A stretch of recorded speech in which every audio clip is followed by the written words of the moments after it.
that this is my last. This is the last theory that we're going to deal with.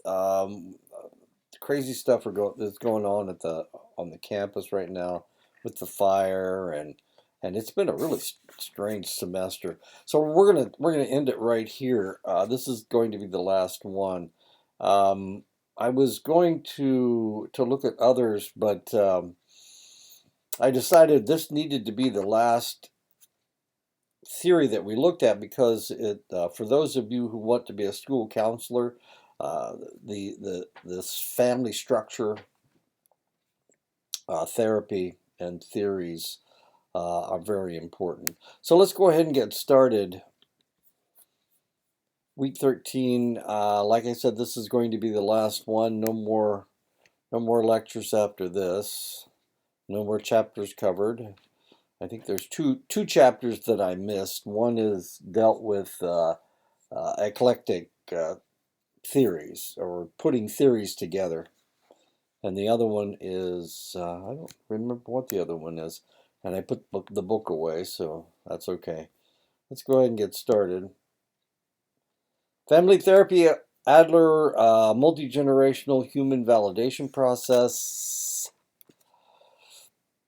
Adler felt that human beings are basically social, they're purposeful, subjective, and interpretive. Parents are the natural leaders, of course. Children become active agents, defining and refining the family constellation, striving for growth, significance, and meaning. Because family is a system, each member exerts an influence on every other member, creating an atmosphere. The two most common atmospheres in the West is permissive and autocratic. Parents provide an atmosphere as to how one gender in the family will react to the other gender. What the family views as important becomes a family value. Making money, finding love, not being walked on by others, education, religion, achievement, right and wrong, all of these are the values that most families have. Birth order is important to Adler. Oldest, second of only two, middle, youngest, and only. It isn't the order that is as important as it is how important the child perceives their position in the family. Family therapy involves each member of the family finding their place in the family dynamic. I just dealt with this with a friend of mine. She has two daughters, and one daughter has just gone off to college, just gone off to a fabulous college on the East Coast. She's at Duke. Um, she is the oldest, of course, and the second of only two children has been picked up by the police for drunk driving. She wrecked her car. What else happened? She ran away, and the police had to bring her back. So this is a very real thing. The second of only two, and one of the reasons, and I explained to her that she has two children, and there's only enough positioning in the family for one good child. The other one has to be the bad child. One child, the first child, the golden child, is the obviously she's the golden child. Um, it takes all of the good stuff and leaves whatever's left over for the second child. The second child can't be the first child. Other can't reflect the first child because that would make her disappear. And I tried to explain all this. I tried to explain that the only way to bring this kid back is for you to not mention your first child. Now that she's out of the house, you need to focus completely on the first child. And I don't know that she liked that at all. She hasn't talked to me since I gave her this advice.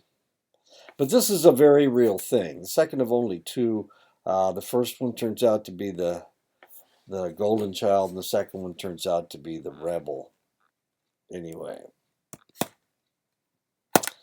Typical investigation might involve the therapist asking the parent to describe each of the children. These descriptions often reveal both the effects of birth order and the unique ways each child has adapted to engage or challenge what is important to the parents. Adlerians might make a map of 3 generations of the family and ask the members to use 3 adjectives to describe each member in the genogram. Mistaken goals. Children often misinterpret the family goals and react in inappropriate ways. Attention getting, revenge, power struggle, demonstration of inadequacy, an assumed disability. These are ways that the children rebel against the values or misinterpret the values that the family tries to maintain. Misbehavior is categorized using 3 criteria: descriptions of the child's misbehavior, parents' reaction to the misbehavior, child's reaction to the parents' attempts at discipline. Adlerian therapists want to investigate how parents function as family leaders or lose the ability to do so. The goal of therapy is to support the parents as family leaders. Adlerians will catalog the position that each family member has assumed in the family dynamic and the interactive role that they assume on a daily basis. They also describe the motivation involved in the acceptance of the position of the individual. The Adlerian therapist tries to utilize systematic investigation to determine the family constellation, the motivation behind problematic interactions, the family process throughout a typical day. He does this through a process known as open forum. The family is counseled in front of a group of parents, teachers, and other community members. The therapist explores the interactions between the client, family, and the audience members. Virginia Sater developed this model while in 1983. Sater stresses enhancement and validation of self-esteem, family rules, congruence versus defensive communication patterns, nurturing triads and family mapping, family life fact chronologies. Family life. Children are born into pre-existing social structures, usually a family. Children are constantly learning new things, and in order for this to take place, they must be introduced to new information, constantly in transition. These transitions often leave children with fear, helplessness, and even anger. The family imparts their own rules on the child with should and should not statements that the child accepts as rules. Rules may be interpreted by the child as absolutes.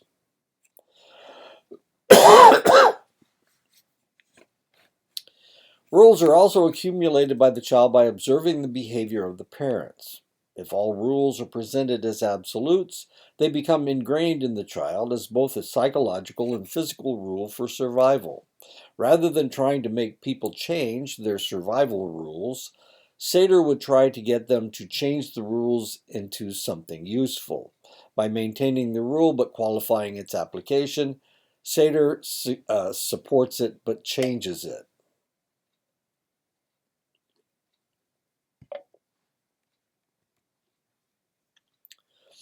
Sater feels that in a healthy family, there are few rules and they are consistently applied.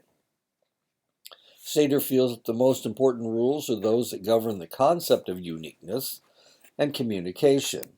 This allows the family to function openly, allowing an optimum amount of change. Functional versus dysfunctional communication in the families. In families that are functioning relatively well, each member is allowed to have a separate life as well as shared life with the family group. Different relationships are shared and nurtured. Change is expected and invited, not viewed as a threat. When differentness leads to disagreements, the situation is viewed as an opportunity for growth rather than attack on the family's system. The family structure is characterized by freedom and flexibility and by open communication. All the members within the family have a voice and can speak for themselves. A dysfunctional family is characterized by closed communication, poor self esteem of one or both parents, and rigid patterns. This kind of family resists awareness and blunts responsiveness. There is a little support for individuality, and relationships are strained. The members are incapable of autonomy or genuine intimacy. Rules are rigid, many and frequently inappropriate in meeting given situations. The members are expected to think, feel, and act in the same way. Parents attempt to control the family by using fear, punishment, guilt, and dominance. Eventually, the system breaks down because the rules cannot support the family. And this is one of the things that happened to my friend. They wanted both children to act exactly the same. Well, that wasn't going to happen because the second child would lose her identity if she reflected what the other child was doing. So rebelliousness was her way of establishing who she was, but they wouldn't accept that. They wanted her to be just like the older child. Defensive stances in coping with stress, placating, family members who use placating behaviors as a style for dealing with stress pay the price of sacrificing themselves in their attempt to please others. They are weak, tentative, and self effacing because they do not feel an inner sense of value and feel helpless without others. They say and do what they think others expect of them. Out of their fear of being rejected, they strive to be too many things to too many significant others. Blaming, people who adopt a blaming posture will sacrifice others to maintain their view of themselves. They assume a dominating style and find fault with others. As they point the finger of blame at others, they avoid responsibility for mistaken actions and the perceived loss of self worth and meaning. They frequently say, if it weren't for you, they attribute responsibility to others for the way that they are. Super responsible or reasonable, people who become super reasonable tend to function much like a computer. They strive for complete control over themselves, others, and their environment by living a life governed by principles. In their attempt to avoid humiliation and embarrassment, they keep their emotions tightly in check. Of course, the price they pay for being overly controlled and rigid is distance and isolation from others. Irrelevant behavior. Irrelevant behavior is manifested by a pattern of distractions in the mistaken hope that hurt, pain, or stress will diminish. The irrelevant person is unable to relate to what is going on. They appear to be in constant motion with everything going in different directions at the same time. Because people who rely on this style of behavior are frightened of stress, they avoid taking a clear position lest they offend others.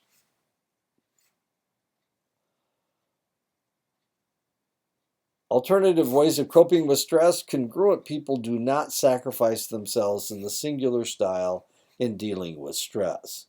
They transform it into a challenge that is met in a useful way. Such people are centered.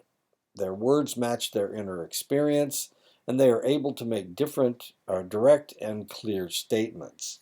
They are congruent.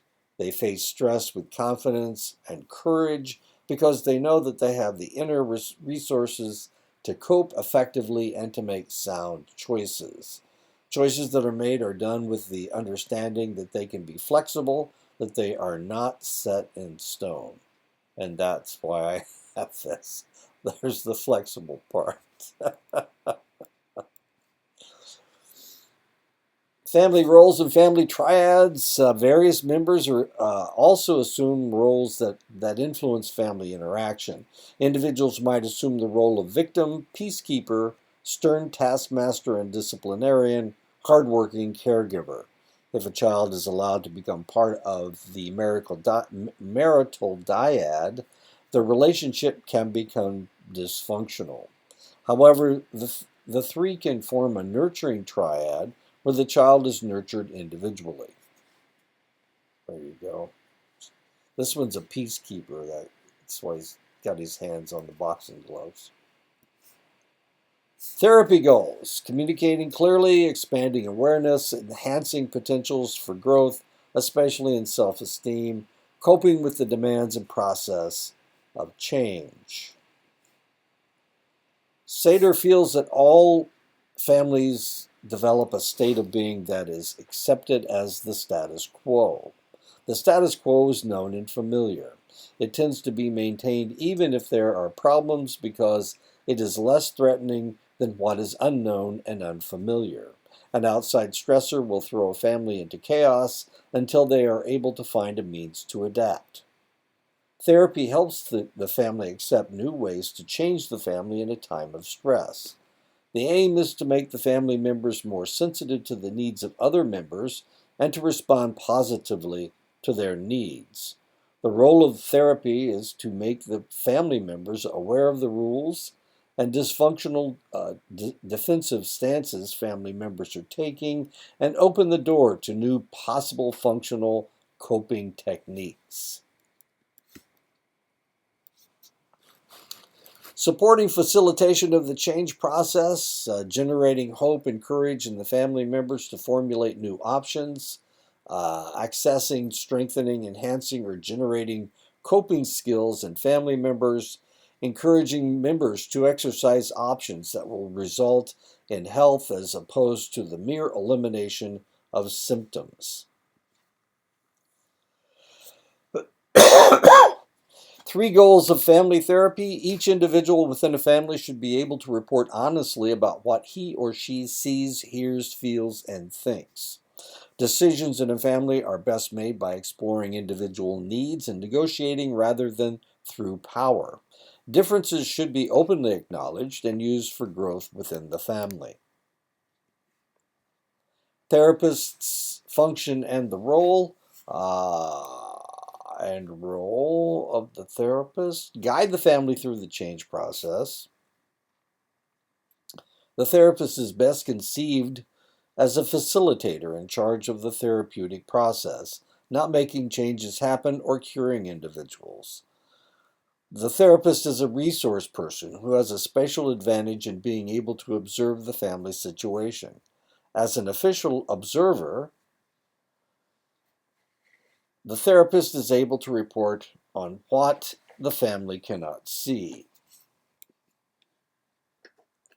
Therapist's role: create a setting in which people can risk looking clearly and objectively at themselves and their actions. Assist family members in building self-esteem. Help clients identify their assets. Help clients identify their assets. Takes the family's history and notes past achievements. Decreases threats by setting boundaries and reducing the need for defense. Shows that pain and the forbidden are acceptable to explore. Uses certain techniques for restoring the client's feeling of accountability. Helps family members see how past models influence their expectations and behaviors and looks for change in these expectations. Delineates roles and functions, completes gaps in communication and interprets messages, points out significant discrepancies in communication, identifies nonverbal communication. Family sculpting increases awareness of how each family member functions and how they are viewed by others in the system. Sater would actually physically position each family member in relation to the whole, often using other communication stances when she wanted to emphasize how members were coping. Through the use of this technique, the family process boundaries and interactions become evident, yielding significant information about each member. Family reconstruction. Family reconstruction enables clients to explore significant events in 3 generations of family life. This technique guides clients in unlocking dysfunctional patterns that stem from their family of origin. Family reconstruction has 3 goals: enable family members to identify the roots of old learning, help them formulate a more realistic picture of their parents, and assist them in discovering their unique personality. And this is, of course, a picture of a Neanderthal family. So most people's 3 generations don't go back to Neanderthals. Family reconstruction. By reconstructing past generations, clients are able to make sense out of past experiences that would otherwise continue to mystify them. Seder would construct the past family around the family maps, family life fact chronology, wheel of influence, a spatial diagram of all the significant people in one's life. And I understand these are Plains Indians. These are not southwestern indigenous people. They are from the probably from the Great Plains, I would imagine. They could be from the Southern Plains. I'm not exactly sure. They kind of look like, yeah, that's a Sioux war bonnet, so they're probably Northern Plains tribes. And from all the, yeah, those look like Northern Plains teepees. Anyway, there are at least 8 ways to focus on family therapy: teleological focus, organizational focus, developmental focus, multicultural focus, gender focus, process focus, internal family or individual systems focus, and patterns of interactions focus. And I do have a black cat. Actually, he doesn't have white whiskers. I have actually 3 black cats. One of them only has 3 legs, and none of them have white whiskers. Individuals' internal family focus. Each individual is made up of several dimensions of their personality that may either serve to self-enhancing or self-destruction. These dimensions may be either physical, cognitive, emotional, social, or spiritual. These dimensions are created by our earliest social interactions and continue to affect family relationships at all junctures of our development. Teleological focus. Teleology is the study of final causes, goals, endpoints, and purposes. Most families act purposively,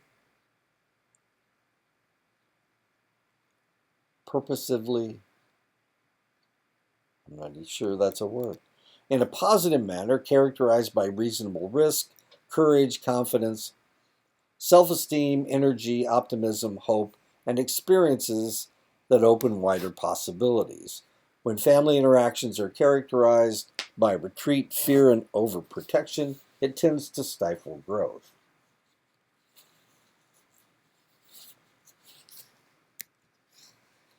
Teleological focus.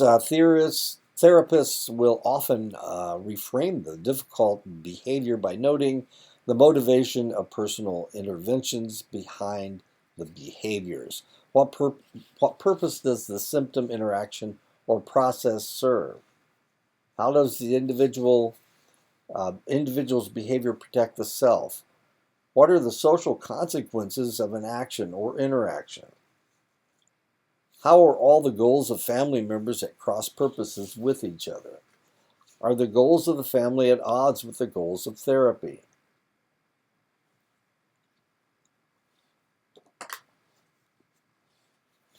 Patterns of interaction focus. Family patterns of interaction tend to be embedded sequences at multiple levels. Level 1, face-to-face sequence. For example, the father confronts the daughter acts hurt and helpless, the mother rescues the daughter.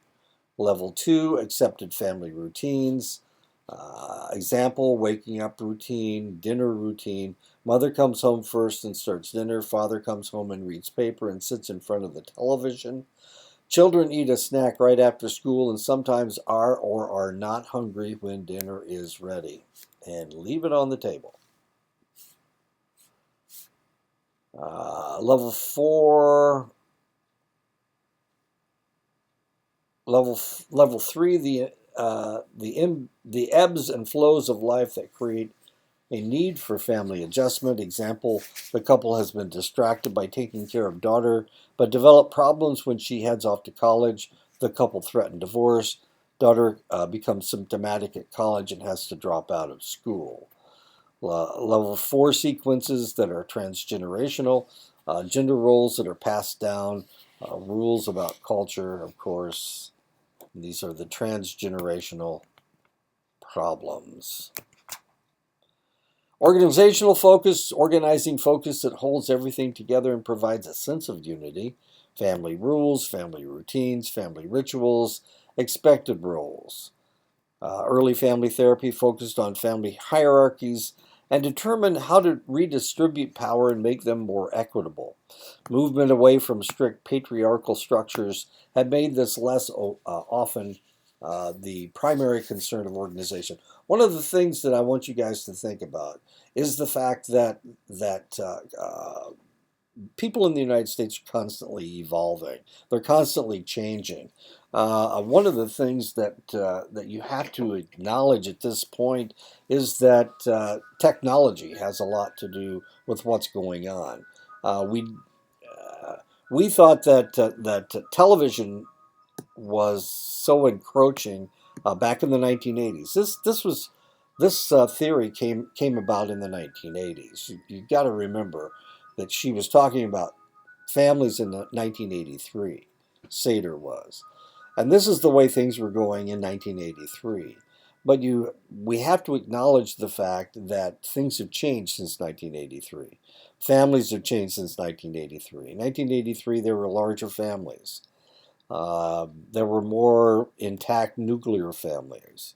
There weren't as many single parent families. Video games had just been invented, and they weren't as nearly as addictive as the video games of today. There was no TikTok. There were no cell phones.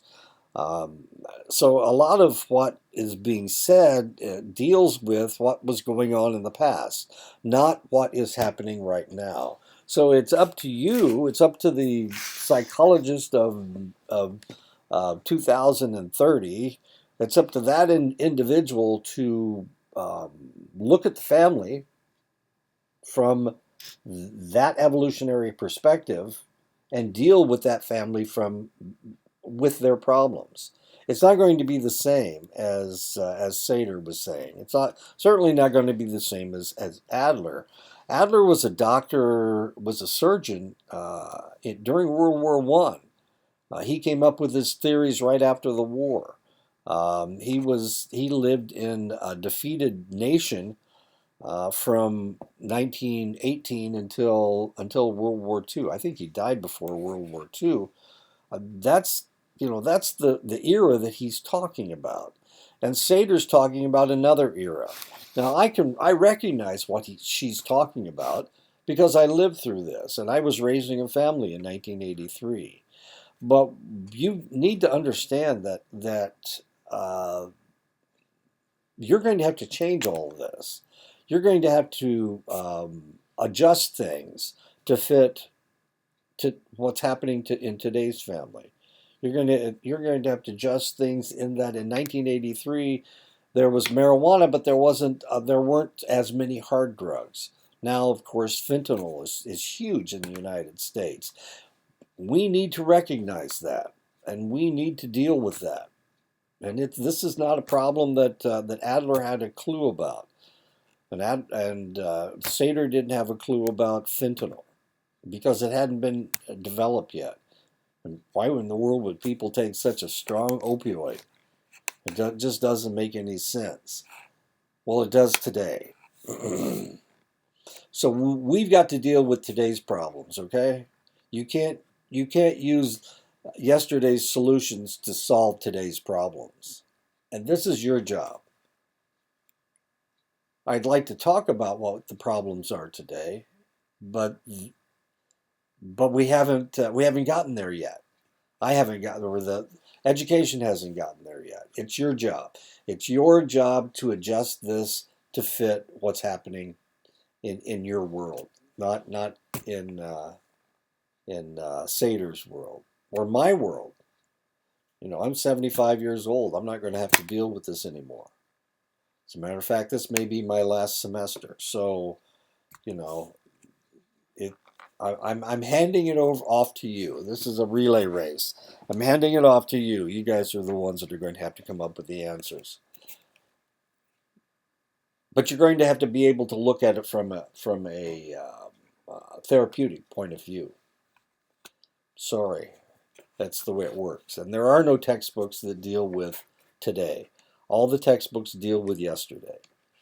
And some of them deal with a long time ago. If you notice, if as we're going through all of this, a lot of the proof comes from the 1980s and the 1990s, and they were doing research. One of the things that is happening right now, because of the current administration, and yeah, this is a complaint about the current administration, they're doing away with funding for research. Something to think about. They're doing away with funding for research, so they may not be updating any of this information because that's just the way that they have decided to function. There you go. I have a friend that has long haul COVID, and she was complaining that they have fired the people at CDC that are doing research with long haul COVID and hepatitis. Isn't that strange? They've also fired the people doing research on measles. And we've got a measles epidemic. We've got hepatitis epidemics going off in like 5 or 6 different cities in the United States. There's tons of people with long haul COVID, and of course, there's that huge measles epidemic taking place in West Texas and eastern New Mexico, and southern Oklahoma, and southern Kansas. Whoops. Okay. Well, let's pretend that problems don't exist. If we ignore them, they'll go away. If they ignore them, they'll bite us in the butt. That's what'll happen. Anyway, let me go ahead and we'll finish this up. So my point is that you guys are going to have to adjust all of this. You're going to have to adjust all of this to today's society. Organizational focus. Since the middle 90s, the focus has switched from taking power away from males exclusively to focusing on who is providing the leadership. And of course, yeah, in the 90s, there weren't as many single-parent families. We were looking at a patriarchal situation. Not so much anymore because there's a lot of single mother families, including my daughter. My daughter was married to one guy, but she divorced him and had a baby with somebody else years later. It's not like she ran off with this other guy, but she never married him, and now he's living in Florida and she's living in Iowa, and we're raising the kid in Iowa, but the father is demanding that he see his son from time to time. It's the only son he's got. He's got a son and a daughter by another woman. Anyway, not important. So all of this changes, and we have to look at that. The idea is now better to define leadership roles and make the leadership more useful. Leadership works best in hands of adults who parent out of choice and a desire to raise the next generation. Organizational focus. Brundtland focuses on leadership with balance where members cooperate and are willing to sacrifice their individual interests for the greater good of the family and care of one another. Part of this balance is a feeling of belongingness to the family, but also a knowledge of separateness as an individual. Balance also is needed in attitude, firm but friendly. Developmental focus. The family life cycle focuses on 6 significant transitions.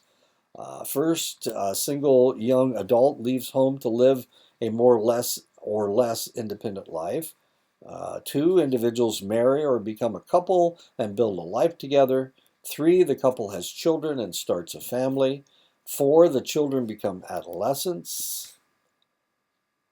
5, the parents launch their children into the world and prepare to live a life without children, and that's why they're dancing.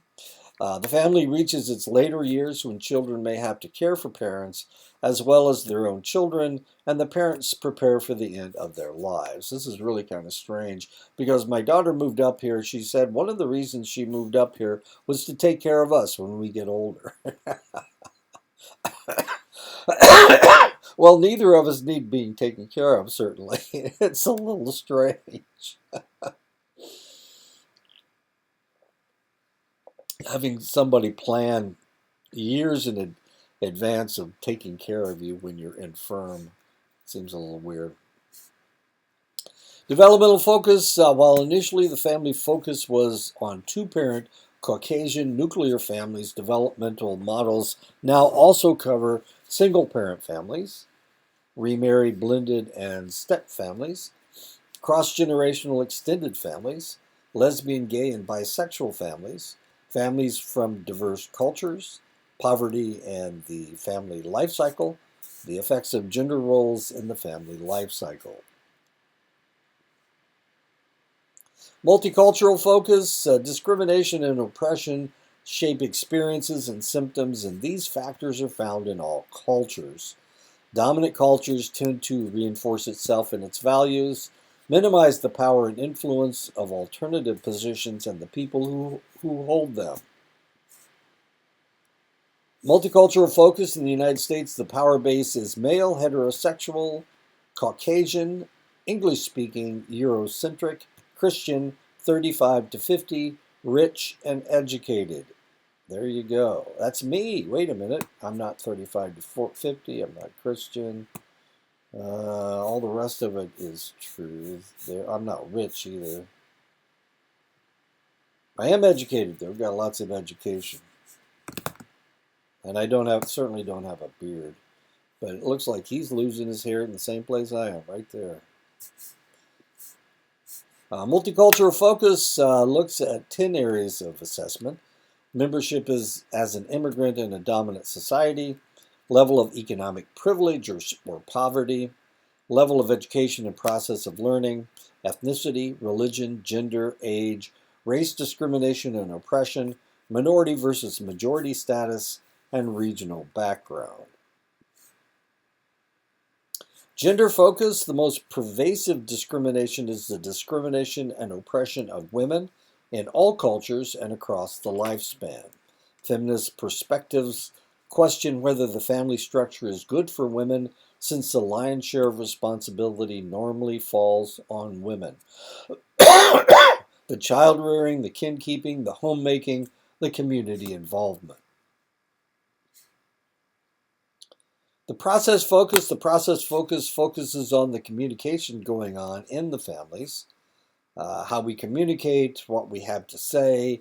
Clarity of process helps our movement through significant life events and delineation of where the individual is likely to go. Families maintain routines that enable them to meet the demands of everyday life. Most routines are positive and help the family maintain a system of living and establish themselves in the status quo. Disruption caused by interfered with normal routines can throw the system out of balance and create a state of chaos interpreted as crisis. Change is facilitated by not trying to change anything at all, staying in the present and allowing the crisis to pass. The process focus, counselors who focus on process seek to find ways to return families in crisis to a state of groundedness, rebalance, reconnected to useful internal parts and external resources. With support and practice, new possibilities become new integration, a new routine, and a new status quo. So let me just talk about this right now. You know, the whole reason oh, that kid's got the cat. the, The reason we're even talking about these different techniques is that sometime in the future you may need to use these. If you become a counseling psychologist, you may need to use these. And the reality is that you're going to have to adapt these old ideas, these ideas from people from 100 years ago, from people 75 years ago, and 50 years ago. You're going to have to adapt this to what is reality today for you and for your clients. And it's possible that some of this information, some of these techniques, you may be able to use. And that's one of the reasons why we're teaching you all these. All too often, especially psychologists, they will become Rogerians and Freudians and Adlerians and Gestaltists and behaviorists, especially cognitivists. Cognitivists. we won't go into that. Anyway, they get stuck in one looking at one way of doing things, pretending that that's the only way to do things. And this happened to a colleague of mine. She was a cognitive psychologist, and she went into a counseling program.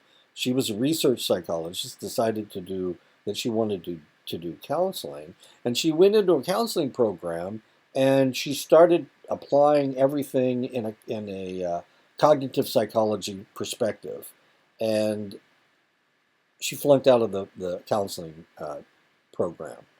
She flunked out of it because she wasn't flexible enough. You've got to be flexible. You've got to try to fix your client, not adhere to a philosophy. If your philosophy doesn't fit, you need to change it to something else. And that's one of the reasons why we're teaching you all of these techniques. We want you to be aware of this. If this has worked in the past, is it going to work in the future? We don't know. We don't know. But it has worked in the past.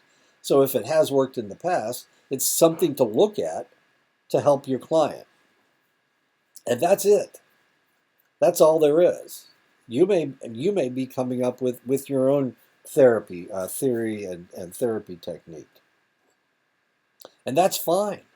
I mean, if that helps your client, anything to help your client, anything to fix them, to make them functional again. If they're non-functional now, you need to make them as functional as they possibly can be. And that's your job. And your job is to adapt information that I'm giving you right now and use it in the future. And this is scary old Stan, the long-haired fella with the beard. Stan is still very much involved with his family, including his mother, his father, and his siblings. Genogram is drawn that shows that Stan's grandparents are fairly long-lived, with his maternal grandparents still being alive, though both either have or have had problems with alcohol in their history. Of course, Stan has a drinking problem. Stan's mother is especially negative about people who drink because Stan's father is a recovered alcoholic, and she has seen it with her own parents. She feels that men who drink are weak, and that includes Stan and one of his brothers-in-law. From the counseling session, it is determined that Stan has multi-generational problems with alcohol that need to be explored. The family therapist is hoping to get family perspectives on Stan's drinking problem and the family dynamics. One possibility is that Stan's parents have not been a full functioning leadership team, and both their spousal relationship and parenting has suffered. The siblings need a new opportunity to function together without the interference or distractions continually imposed by the parents. Stan has been reduced to a single part, his alcoholic part, and his description and experience of himself needs to be enlarged, both for his own perspective and in the eyes of others. A new place for Stan in the family, a better relating, and an ability to access lost parts of his internal system are all critical to winning his battle with alcohol. He needs to become a new person, and he needs to become a new person in his family because he is he's occupying that place, just like my friend's daughter is occupying the rebellious place. They need to pull her out of that. They need to change that. They need to focus on her. Right now, what is happening is they're focusing on their brilliant golden child, and they need to start focusing on their second child, the one that can't possibly be like the first child, because then she loses herself, and she needs to be her own person. She's going to be her own person one way or the other, and it would be a tragedy if she the only position allowed that she has, any potential position that she has, is as the rebel and the person that really messes up. It's almost said something else. Sorry about that. Okay. Okay. Wait a minute. Yeah, let's save it all. Okay. Well, okay. This is probably it. Like I said, I'm probably not coming back in the fall. I might teach some adjunct classes. They want me to come back to campus, and I can't. Um, I have a heart condition that I can't be that far away from. I can't be that far away from medical care, and you guys are 75 miles away from Gallup, and that's as close as I can get. It's also you're also at 7,000 feet, and I right now I'm living at 700 feet, so it's not as much of a stress on my heart as long as I can stay closer to the sea level. I'm better off. And I'm in pretty good shape. I'm in pretty good physical conditions. Matter of fact, as soon as I finish this, I'm going to go lift weights at the gym and bulk up. Uh, I'm, as long as I'm here, I'm okay. If I come back to Saley, you never know what's going to happen, and I'm way too far away from medical care in Saley. Anyway, I'll you keep me posted. This is it. Last chapter. Don't worry about next week. I think we've covered enough material. The one thing to remember is, the future is yours. And the future of psychology is yours. It's not mine. Um, I've been I've been playing this game for 30 or 40 years, so I'm done. If the crazy thing is, if I wrote a theory right now, it would be dated before I even finished writing it out. It might be dated as I was writing it out, because my experience is in the past, and yours is going to be in the present and in the future. So there you go. So do good work, and keep me posted. I love you guys.